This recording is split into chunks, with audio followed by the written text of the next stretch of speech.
próximo programa es para todos. No contiene escenas de sexo o violencia.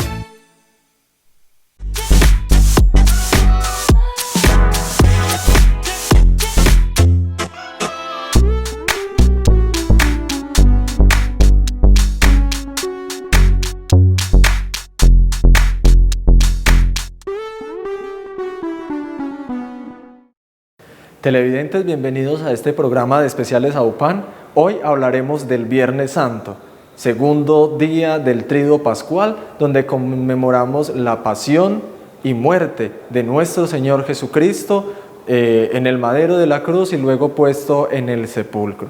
Bienvenidos a este programa que desde AUPAN, Comunicación para Todos, queremos llevarles a ustedes como formativos y de conocimiento del tiempo de la Semana Santa. Hemos visto entonces que durante este tiempo venimos celebrando la Semana Santa. Jueves, viernes y sábado, precisamente en este tema del día de hoy, especialmente hoy, Viernes Santo, segundo día del Tríduo Pascual. Hemos visto un poco sobre cómo ha sido el sermón de sentencia y le preguntamos y le damos la bienvenida al Padre Manuel Guillermo Laverde Arias, párroco de la parroquia Nuestra Señora de las Mercedes, de Andes. Padre, bienvenido y gracias por acompañarnos, y queremos directamente empezar a preguntarle sobre el sermón de sentencia del Viernes Santo antes de iniciar el Vía Crucis. Muy un cordial saludo para todos. Qué bueno volver a estar aquí con ustedes y poder meditar juntos, porque más allá de una simple información, qué bueno que estos programas nos sirvan a todos de meditación. El sermón de sentencia en realidad hace parte ya del Vía Crucis. En realidad corresponde a la primera estación, pero lo utilizamos para dar como el inicio solemne del camino de la cruz, con ese primer momento tremendo en el que el Señor Jesús es condenado a muerte por Poncio Pilato. A partir de allí tomamos varios temas de reflexión que está en manos de quien va a dirigir la predicación o la reflexión general de Semana Santa. Casi siempre lo utilizamos para relevar el valor de la vida, ese valor de la vida que hoy parece estar como tan poco significativo para nosotros. Nuestros municipios, nuestro querido Andes, hemos visto cuántos asesinatos ha habido este año, y no contamos los abortos porque todavía se conserva como cierto pudor para hablar de ello, pero también hay mucho aborto. Entonces utilizamos este momento para poner de relieve el valor de la vida. Así es, Padre. Entonces tiene como centro eso, el relieve del valor de la vida, o de acuerdo al tiempo que estemos viviendo, es a lo que se refiere el sermón de la sentencia. Tiene como base lo que esté viviendo la humanidad en el momento. Y lo que estamos viviendo como comunidad. El acontecimiento de la Pascua del Señor no es algo histórico, algo que pasó. Lo vamos a ver en todas las meditaciones de este Vía Crucis. La Pascua del Señor es algo que se está viviendo. Esa es la razón de que nuestra Semana Santa es un memorial. Memorial no es igual a recuerdo. El recuerdo es algo que ya está en el pasado. El memorial es un hecho que tuvo su principio en el pasado, pero que se sigue viviendo hoy. Entonces podríamos decir, Cristo sigue siendo condenado a muerte hoy. Cristo sigue siendo cargado con su cruz hoy. Es hoy donde nos está salvando. Listo, Padre. Entonces vamos a hablar un poco también sobre las estaciones del Vía Crucis. En las estaciones del Vía Crucis se hacen reflexiones también que lleven a cabo lo que la sociedad y la comunidad está viviendo en el preciso momento o en la actualidad. Hay algo que no caemos en cuenta y que es muy lindo. ¿Saben quién fue la primera persona que hizo el Vía Crucis? Yo creo que si hiciéramos un concurso, poquito lo ganarían. Y la queremos mucho. La primera que hizo el Vía Crucis fue la Santísima Virgen. Nos cuentan en una revelación muy linda que hizo a una vidente que la Santísima Virgen el sábado no se quedó en la casa. Volvió a recorrer con mucha tristeza todo el camino que su hijo había hecho. Ese es el Vía Crucis, volver a recorrer el camino de la cruz. La primera que lo hizo entonces fue María, y María es la figura de la iglesia, es decir, de todos nosotros. Entonces, todos nosotros volvemos a recorrer el camino de Jesús a la vista de las situaciones de hoy, de lo que hoy como comunidad estamos viviendo y de lo que hoy el Espíritu Santo nos va enseñando a partir de ese camino de la cruz. Vamos entonces a ver, Padre, un poco sobre lo que fue el Vía Crucis precisamente el año pasado, para recordar así y tratar de irnos como siguiendo el tema con visión, pues verlo también lo que hemos vivido y cómo se vive entonces el Vía Crucis. Por la señal de la Santa Cruz de nuestros enemigos, líbranos, Señor Dios nuestro, en el nombre del Padre, y del Hijo, y del Espíritu Santo. Amén. El Señor esté con ustedes. Lectura del Santo Evangelio según San Lucas.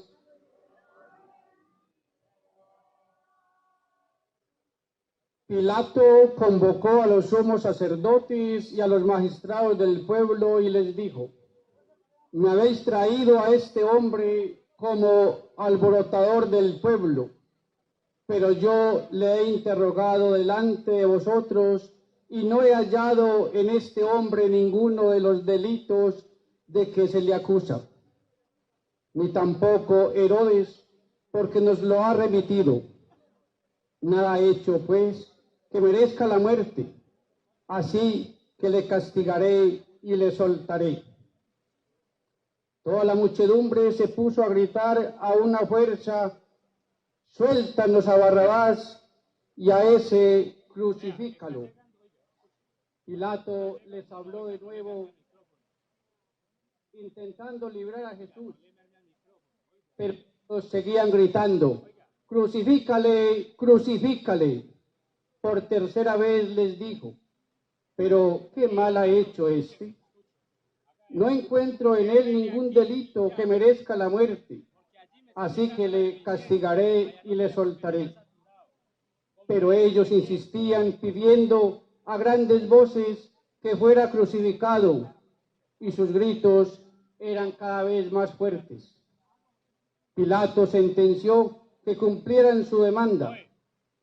Soltó pues al que habían pedido y al que estaba en la cárcel por motín y asesinato, y a Jesús se lo entregó a su voluntad. Palabra del Señor.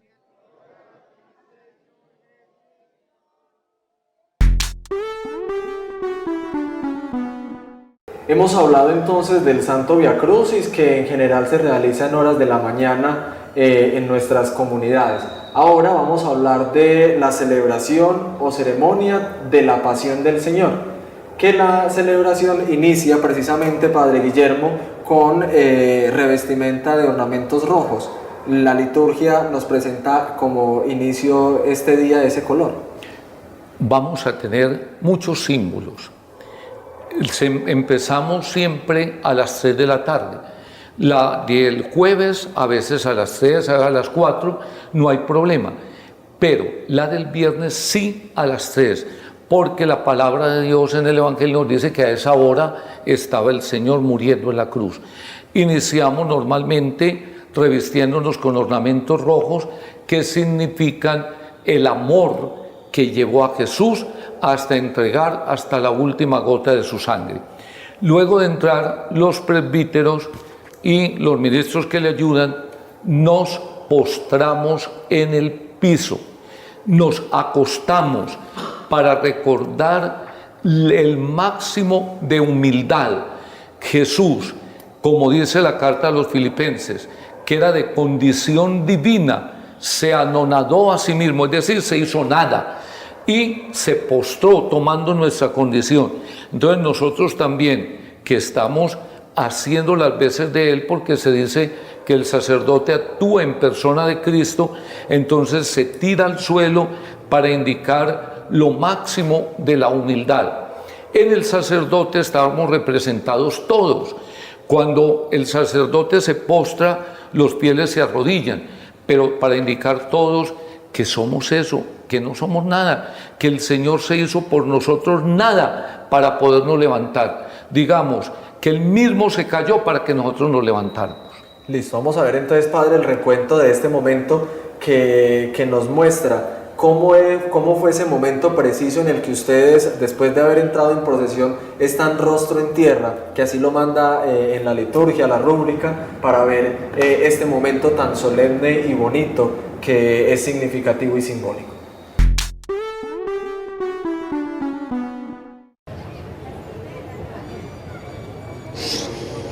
Que por la pasión de tu Hijo, nuestro Señor Jesucristo, has destruido la muerte, herencia del antiguo pecado que alcanza a toda la humanidad.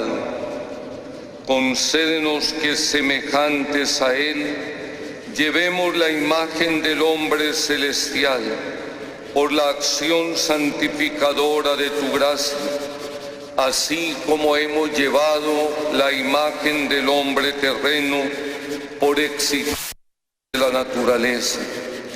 Por Jesucristo tu Hijo, que por ser Dios vive y reina contigo en la unidad del Espíritu Santo, por los siglos de los siglos.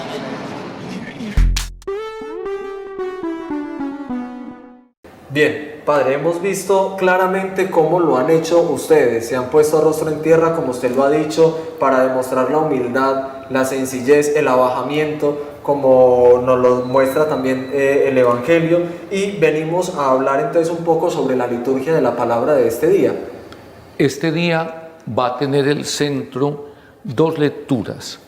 La una lectura del profeta Isaías, que llamamos el cuarto cántico del siervo de Yahvé.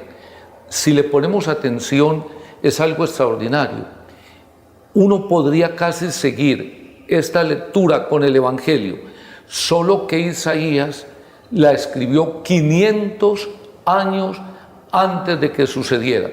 El Señor la reveló y presenta a su Hijo como un siervo que pasa por la humillación y por la muerte para ser glorificado.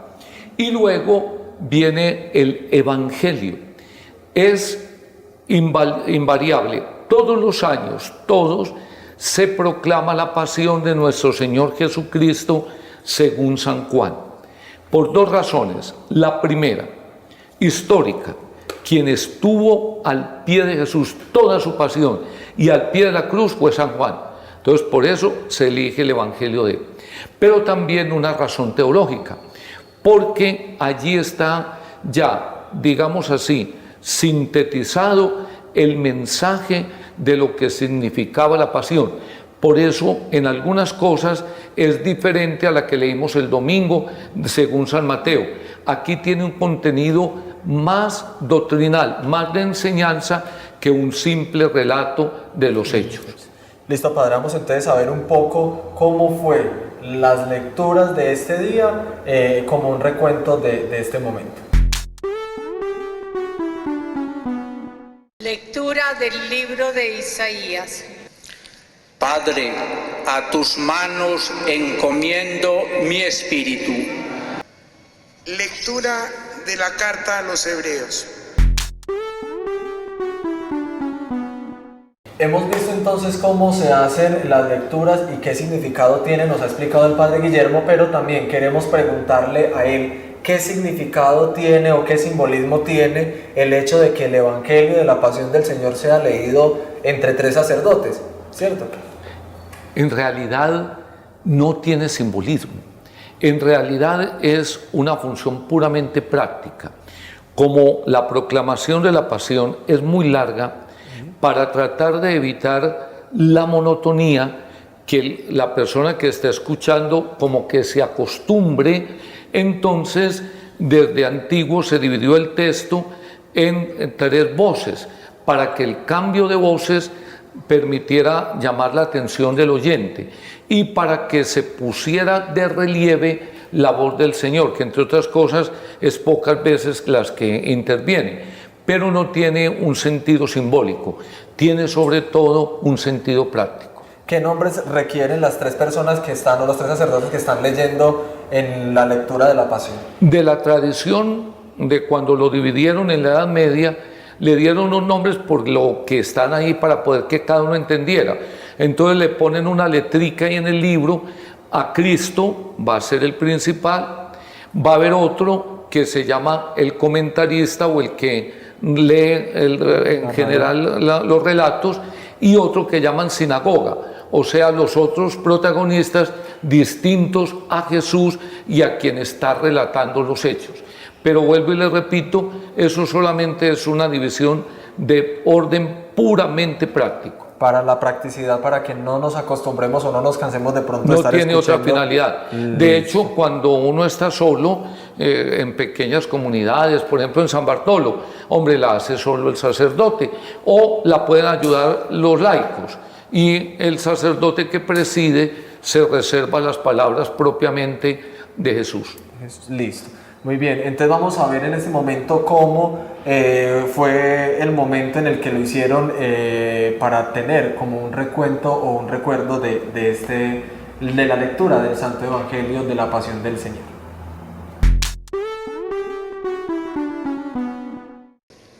Pasión de nuestro Señor Jesucristo según San Juan.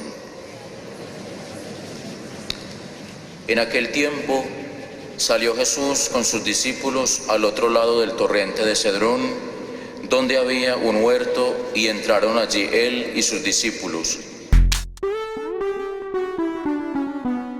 Siguiendo con este tema de la liturgia de la palabra, hablamos ahora con el Padre Guillermo sobre la oración universal o oración de fieles que conocemos dentro de la celebración. Este día se hace una oración diferente, habla más profundamente sobre cada tema que se hace la petición dentro de la oración. Tú lo has dicho muy bien, oración universal. Si algún día debiera recibir ese nombre es hoy, porque la Iglesia quiere orar delante de su Salvador por el mundo entero. Entonces va a revestir una especial solemnidad. Es como si estuviéramos todos al pie de la cruz pidiéndole al Padre por Jesús, por la humanidad entera. Entonces vamos a encontrar oraciones que normalmente no hacemos otros días. Por ejemplo, oración por los que no creen en Dios. Pero también vamos a pedir por los que creen en Dios, pero de otra manera, los musulmanes. También vamos a pedir por el pueblo del que era Jesucristo, pero que en su mayoría no lo ha recibido. Entonces vamos a orar por nuestros hermanos los judíos, pero también vamos a orar por los otros que creen en Cristo, como nosotros, pero que no creen con nosotros. Todos los demás hermanos de las demás confesiones.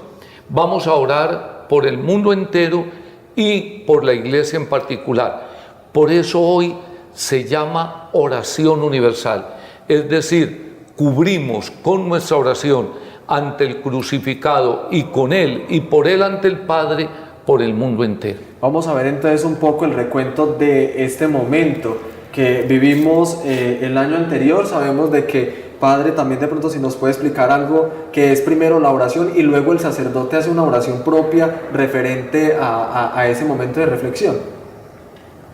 Hay una motivación, esta oración que ya explicamos, que cubre el universo, Sí. cada una de las peticiones va antecedida por una pequeña introducción que pone a los fieles en actitud de orar por esa intención. Por ejemplo, dice: oremos por nuestros hermanos que invocan el nombre del Señor en todo el mundo. Entonces ya quien preside comienza propiamente la oración. Esa introducción lo que hace es motivar a los orantes para que se pongan en sintonía de corazón con lo que se va a pedir. Bueno, vamos a ver entonces un poco cómo sucedió esto en la celebración.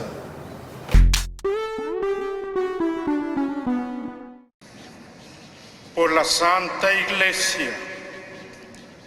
Oremos, queridos hermanos, por la Iglesia Santa de Dios, para que Dios nuestro Señor se digne concederle la paz, la unidad y su protección en toda la tierra, para que nos conceda una vida pacífica y serena, para glorificarlo como Dios Padre omnipotente. Hacemos un momento de silencio y oración. Dios Todopoderoso y Eterno, que en Cristo manifiestas tu gloria a todas las naciones, vela solícito por la obra de tu amor, para que tu Iglesia, extendida por todo el mundo, persevere con fe inquebrantable en la confesión de tu nombre. Por Jesucristo nuestro Señor.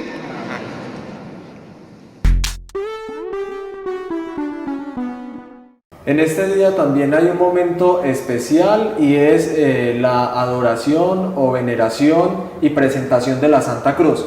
Hay una procesión inicial, Padre Guillermo, que se hace antes de iniciar, donde se va descubriendo las partes de la cruz. ¿Cómo poder explicarle esto a la comunidad?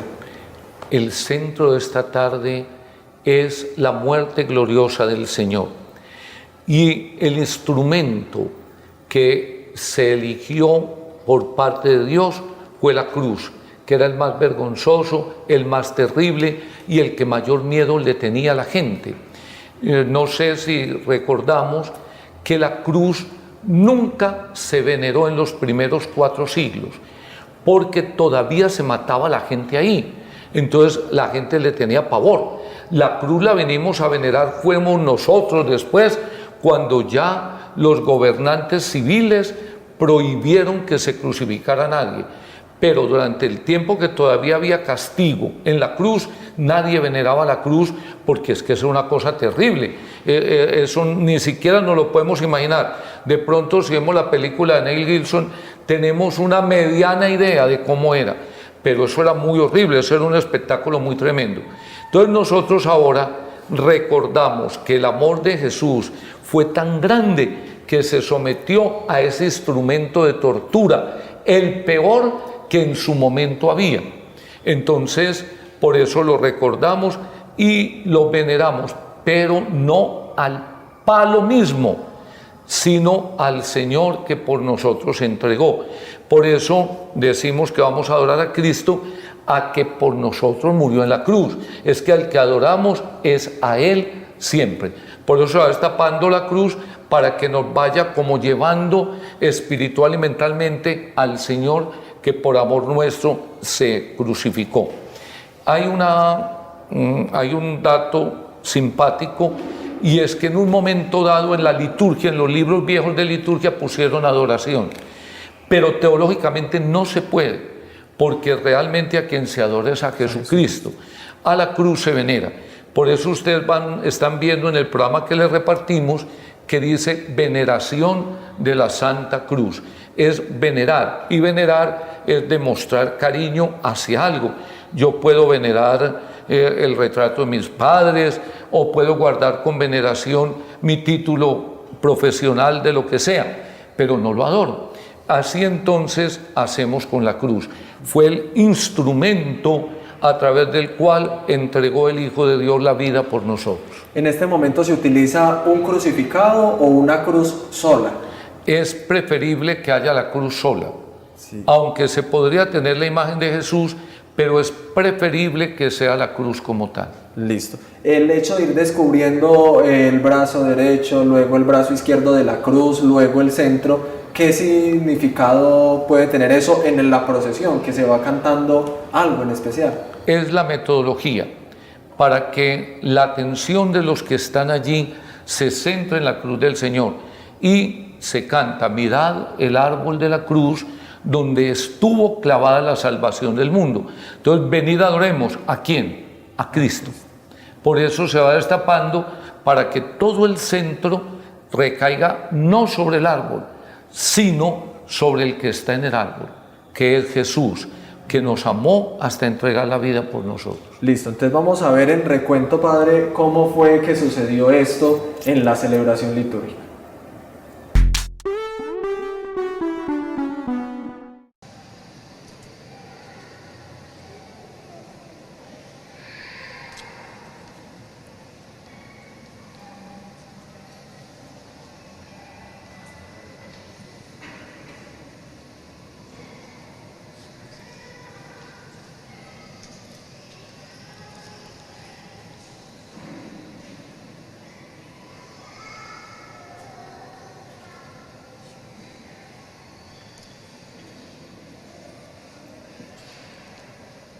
Miren el árbol de la cruz, donde estuvo clavado la salvación del mundo.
Hemos venido entonces mirando también cómo va sucediendo toda la celebración litúrgica durante este tiempo.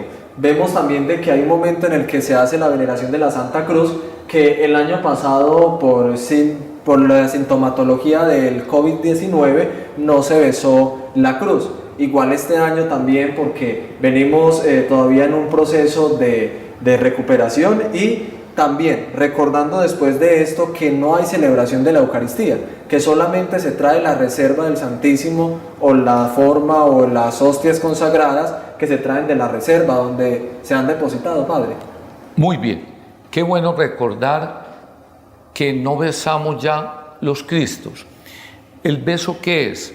Lo que explicamos ahora, un signo de veneración, que queremos mucho a alguien, por eso le damos un beso. Pero a raíz del COVID-19 vimos que era muy riesgoso que todos besáramos una imagen. Ese riesgo no ha terminado, porque realmente quitó como pandemia, pero sigue vivo y las variables son muy graves. Además tenemos una cantidad de enfermedades. Ya hay mucha gente con infecciones respiratorias, infecciones bucales, alergias, entonces resulta muy riesgoso darlo a besar. Entonces lo vamos a hacer lo mismo que el año pasado. Se pone en general, nos arrodillamos ante Cristo recordando su cruz. Los ministros nos vamos a acercar sin besar por razón de evitar el contacto. Es el final que tiene esto es cuidarnos. porque acuerden que besar es una manera de mostrar cariño, y cariño no solamente puede mostrar besando.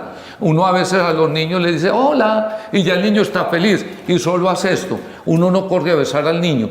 Lo mismo vamos a hacer con la cruz. No tenemos que ponerle los labios para guardar la salud en lo posible de la mayoría. En lo posible también todavía tenemos las bancas de la iglesia con cierta distancia, con el fin de evitar un contacto muy cercano. Bueno, tú me preguntas también, y es una tradición muy venerable, el único día del año que no se celebra la Santa Misa es hoy. Es bien simpático, que uno pensaría, bueno, pero si la misa es el memorial de la muerte del Señor, ¿cómo no se celebra? Precisamente porque no habría necesidad de hacer memoria de lo que está sucediendo. Recuerden que dijimos que nosotros veíamos desde el Vía Crucis como el hoy, lo que está sucediendo hoy. Entonces decimos, no celebramos misa que es memorial de algo, sino que está sucediendo hoy. Entonces es como si en lugar de recordar estuviéramos directamente al pie del Calvario. Por eso no se celebra la misa como memorial, sino directamente se hace presente y se distribuye el cuerpo del crucificado, ya sin el vino, porque ha derramado la sangre hasta la última gota. Entonces solo el cuerpo. Por eso se celebra sin Eucaristía y se reparte solo el pan. Ya no vino, ni siquiera los ministros. No hay vino sobre la mesa, solo el pan, porque el Señor hoy entregó hasta la última gota de su sangre por nosotros. Muy bien, Padre, entonces este es el día en el que no se celebra Eucaristía. Vamos a ver entonces la distribución de la comunión y así podremos pasar a la siguiente parte de este día.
Durante este día, Viernes Santo, Día de la Pasión del Señor, es una celebración como prolongada. Vienen haciéndose actos de profesión de nuestra fe, ¿cierto? Ahora venimos a mirar o a celebrar o a explicar la celebración de las 7 palabras.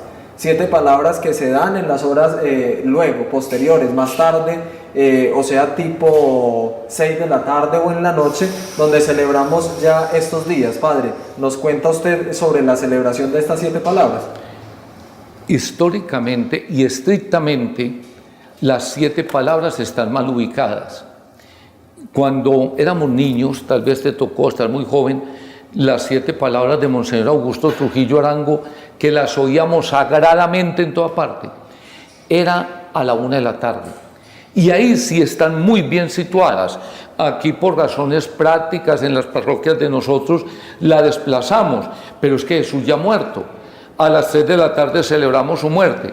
Sí. Estrictamente, y saben que yo tenía de pronto la gana de proponer alguna vez, ya no se dio, pero de pronto en otra parroquia puede hacerlo, de proponerles las 7 palabras al mediodía, porque realmente las 7 palabras debieran predicarse después del Vía Crucis, o por lo menos antes de las 3 de la tarde. Yo iba a proponer que hiciéramos el sermón de las 7 palabras a las 2, y que 7 palabras y luego la ceremonia de la muerte del Señor, y ya por la noche el entierro. Debería ser así, porque históricamente es eso. Él ya estaba muerto, a las 3 de la tarde ya murió. Uno debía decir, a las 3 de la tarde terminar la ceremonia, se espera hasta las 6 para hacer la procesión del Vía Crucis. Pero bueno, la tradición por orden práctica, por hacer las cosas prácticas, la pasaron a las 6 de la tarde porque había menos calor y para poder como ambientar la procesión. Entonces, en primer lugar, tenemos que decir que están mal ubicadas, porque son las palabras que Jesús pronunció desde las 9 de la mañana hasta las 3 de la tarde. Históricamente sería eso, porque los evangelistas dicen que el Señor fue crucificado a la hora de tercia, o sea, hacia las 9 de la mañana, y que a mediodía se oscureció toda la tierra, y que luego a las 3 murió. Entonces debería ser en ese espacio que se predican las 7 palabras. En la tradición de las iglesias no católicas, pero iglesias históricas, los luteranos, los anglicanos, el Viernes Santo es muy bonito. Yo tuve oportunidad alguna vez de tener contacto con ellos, y el Viernes Santo toda la mañana se canta la Pasión del Señor, por ejemplo en la versión de Sebastián Bach. Entonces es la pasión cantada en los templos luteranos, se canta en la mañana todo el tiempo la Pasión del Señor, porque ellos no tienen imágenes y no hacen procesiones. Pero bien, llegando al caso de nosotros, entonces movemos esas 7 palabras y las ponemos a las 6 de la tarde. Son el recuerdo de lo que Jesús dijo en la cruz, pero que como que sintetiza todo su mensaje. Y vamos meditándolo uno tras otro. Pedimos a varios sacerdotes que vayan haciendo reflexión de cada uno, también por un orden práctico. En otra época, cuando yo me dedicaba sobre todo a ayudar como predicador en las iglesias, no me gustaba que la predicáramos entre varios, porque a veces le cambian de tema y predicamos cosas distintas. Yo solía predicar yo solo todas las 7 palabras para poder ir llevando el hilo del tema, pero aquí me encontré con que lo hacían entre varios y entonces lo continué así.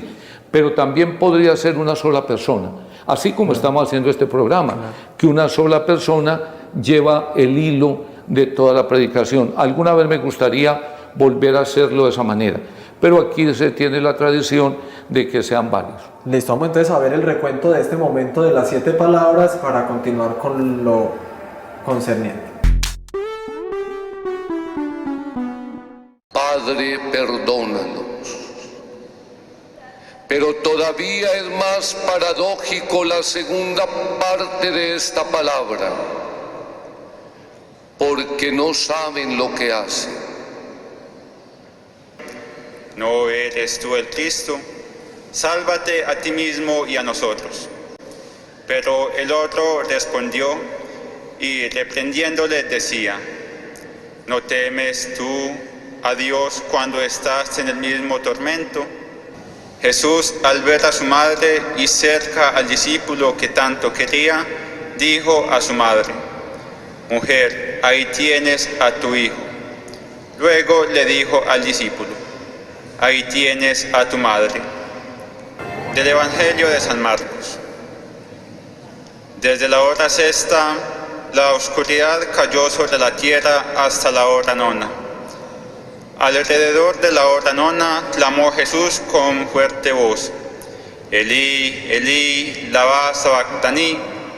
Esto es: Dios mío, ¿por qué me has abandonado? Palabra de Dios. Sexta palabra. Todo está cumplido. Del Evangelio de San Juan. Cuando Jesús tomó el vinagre, dijo: todo está cumplido. Inclinó la cabeza y entregó el Espíritu. Palabra de Dios. Séptima palabra. Padre, en tus manos encomiendo mi espíritu. En este momento, Padre, vamos a hablar del descendimiento del Señor, el momento en el que lo bajan de la cruz. ¿Cómo se hace tradicionalmente y qué especialmente hay dentro de este momento del descendimiento? Recordemos que el descendimiento fue cuando bajaron a Jesús de la cruz y fue muy simple y muy rápido. Solo 2 personas, amigos de Jesús, discípulos de él, pero que no eran apóstoles. Todos se llamaban José, José de Nicodemo y José de Arimatea. Y tuvieron que bajarlo muy rápido porque para ellos tenía que ser antes de las 6 de la tarde, porque si los cogían a las 6 de la tarde no se podía. Entonces ellos lograron pedirle a Pilato rápidamente que les permitiera bajar el cuerpo y a toda velocidad lo bajaron y medio lo envolvieron y lo enterraron. Por eso es que el domingo van a ir las mujeres a embalsamarlo, a lavarlo, a echarle perfumes y ya a envolverlo en forma, y se encontraron con que no había cadáver. Pero históricamente el descendimiento es el bajarlo rápidamente. En nuestros pueblos ha sido tradición que familias, personas muy significativas de la comunidad bajan la imagen del Cristo para ponerlo en la urna. Es una manera de nuestras tradiciones católicas, pero no corresponden estrictamente a lo histórico, sino más a las tradiciones. Aquí en Andes ha sido la familia Mejía, con sus descendientes, una familia que todos conocemos de más de 200 años, incluso el Cristo que mostramos en el otro programa de fondo que estaba en el altar por Cuaresma, es un regalo de esta familia Mejía. Ellos lo tuvieron por 150 años en su familia y lo regalaron para la iglesia, y yo por eso lo exhibo en la Cuaresma. Es el regalo de esta familia. Entonces los varones de esta familia y algunos invitados hacen el descendimiento de la imagen del Señor en recuerdo de aquel descendimiento primero del Calvario. Listo, Padre. Así como para terminar ya entonces esta parte del día Viernes Santo, de la Pasión del Señor, hablamos un poco de la procesión del Santo Sepulcro en Andes y cómo se hace como esa entrega en los límites parroquiales, ¿cierto? Que se hace como una entrega solemne ahí en la parte de la galería cuando se le entrega a la parroquia de San Pedro para llevarlo hasta el templo. Yo creo que hablar de la procesión del sepulcro y de la urna ameritaría un programa, porque tiene mucha tela que cortar, como decimos. Pero para resumir, recordemos que la parroquia madre es Nuestra Señora de las Mercedes. De aquí nacieron todas las otras. Pero luego, cuando ya la parroquia de San Pedro cogió fuerza, decidieron que qué tan bueno hacer como fue antiguamente, porque había una sola procesión, porque esta era la parroquia madre. Entonces, desde 1962 se comenzó a hacer conjuntas las 2 parroquias. Es una tradición que se ha ido forjando, y se tomó de lo que eran los funerales de Estado de un rey. Por eso tiene todos esos significados, tiene todos esos pendones y todo. Era como el entierro de un rey.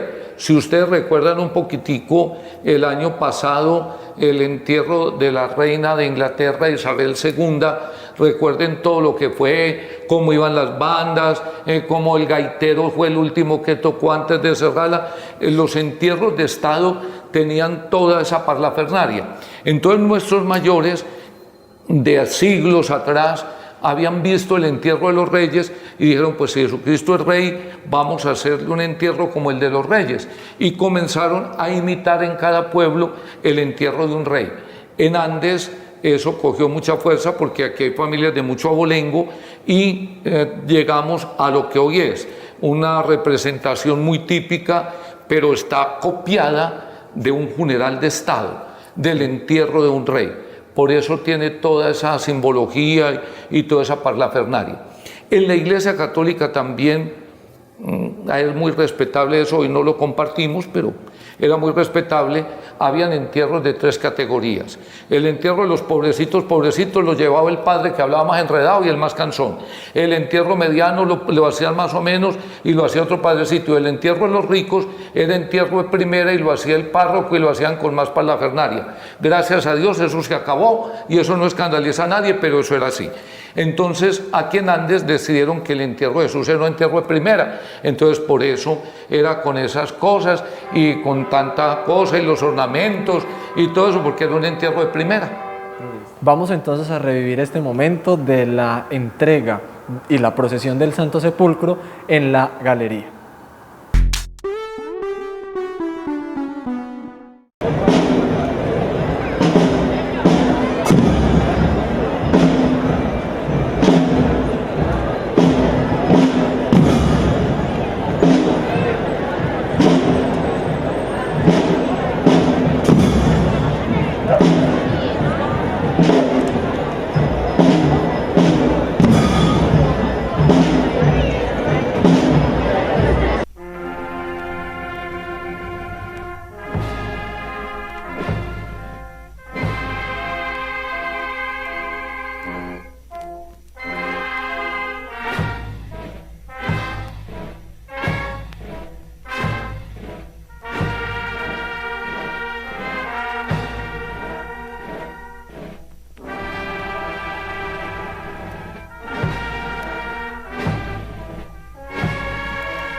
Le agradecemos así entonces al Padre Guillermo Laverde Arias, párroco de nuestra comunidad parroquial Nuestra Señora de las Mercedes de Andes, para así dar por terminado este programa del Día de la Pasión del Señor. Televidentes, hasta aquí el programa del día de hoy, Viernes Santo, segundo día del Triduo Pascual, tiempo fuerte de la Semana Santa. Hasta este día, hoy, día viernes, tenemos en nuestro corazón la consternación de que Jesucristo ha muerto y ha sido puesto en el sepulcro, pero nos anima la esperanza de la resurrección que Él nos da y que nos trae a todos. Gracias por seguir este programa y por estar atento en estos tiempos de formación preparativos para la Semana Santa.